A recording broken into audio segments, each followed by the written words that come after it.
దోపిడీకి care of అడ్రస్గా GHMC మారిందా? ప్రతి పనికి ఓ రేటుతో ఊహకు అందని విధంగా అవినీతి కొనసాగుతుందా? ఏసీబీకి చిక్కుతున్న డోంట్ కేర్ అంటున్నారు ఎందుకు? జీహెచ్ఎంసీలో అక్రమాలు, అవినీతికి అడ్డు అదుపు లేకుండా పోతోంది. జనన మరణ ధృవీకరణ పత్రాల జారీ వంటి పౌర సేవల నుంచి అభివృద్ధి, ఇతరత్ర పనుల బిల్లుల చెల్లింపు వరకు రేటు కట్టి మరీ కొందరు అధికారులు వసూళ్లకు పాల్పడుతున్నారు. జీవ వైవిధ్య విభాగంలోని deputy director Srinivas Serilingampally zonal కార్యాలయంలో 70,000 లంచం తీసుకుంటూ ఏసీబీకి రెడ్ హ్యాండెడ్ గా పట్టుబడ్డాడు. చార్మినార్ జోన్ అదనపు డీడీగా ఉన్న ఆయన అక్కడి పనులకు సంబంధించిన బిల్లులు చెల్లింపుకు డబ్బులు డిమాండ్ చేసినట్టు తెలిసింది.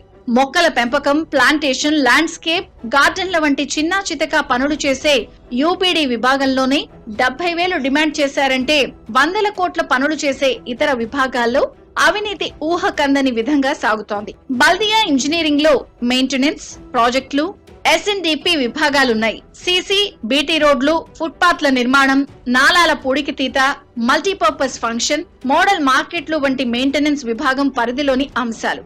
ఆయా పనులకు సంబంధించి కొన్ని సర్కిళ్లలో assistant executive engineer, deputy executive engineer, executive ఇంజనీర్లు 2 నుంచి 3% చొప్పున కమిషన్లు వసూలు చేస్తున్నారు. పెద్ద పనులైతే సూపరింటెండెంట్ ఇంజనీర్లకు వాటా తప్పనిసరి. ప్రాజెక్టుల విభాగంలోనూ కొందరు అధికారుల తీరుపై విమర్శలున్నాయి. ఇక నాలాల అభివృద్ధి, విస్తరణకు సంబంధించిన ఎస్ఎన్డిపిలో పలువురు అధికారుల హవా కొనసాగుతోంది. గతంలో ఈ విభాగంలో పనిచేసిన ఓ ఎస్ఈ తీరు వివాదాస్పదంగా మారింది. నాణ్యతా ప్రమాణాలు పట్టించుకోకుండా బిల్లులు చెల్లించేందుకు అడిగినంత ముట్టజెప్పాల్సిందే అని కొందరు అధికారులు బాహాటంగా డిమాండ్ చేస్తున్నారు.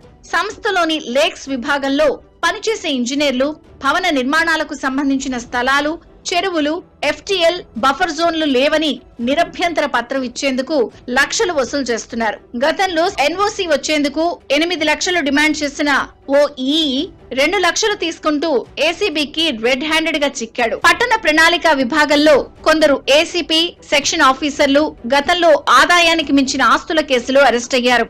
ఖైరతాబాద్ లో పనిచేసే ఓ ఏసీపీ ఇంట్లో సోదాలు నిర్వహించిన ఏసీబీ అధికారులు సబ్ రిజిస్ట్రార్ విలువ ప్రకారం 10 కోట్ల అక్రమాస్తులు కలిగి ఉన్నట్లు గుర్తించారు. బహిరంగ మార్కెట్లో ఆ ఆస్తుల విలువ 50 కోట్లకు పైగా ఉంటుందని అంచనా. ఎల్బీ నగర్ లో భవన నిర్మాణ అనుమతి జారీకి ఓ వ్యక్తి నుంచి 1.5 లక్షలు తీసుకుంటూ టౌన్ ప్లానింగ్ సూపర్వైజర్ ఏసీబీకి చిక్కారు. ఆమెతో పాటు ఓ అవుట్ సోర్సింగ్ ఉద్యోగి అవినీతి నిరోధక శాఖ అధికారులకు పట్టుబడ్డాడు. గతంలో శేరిలింగంపల్లి జోన్ సిటీ ప్లానర్, ఆయన బంధువుల ఇళ్లలో సోదాలు చేసిన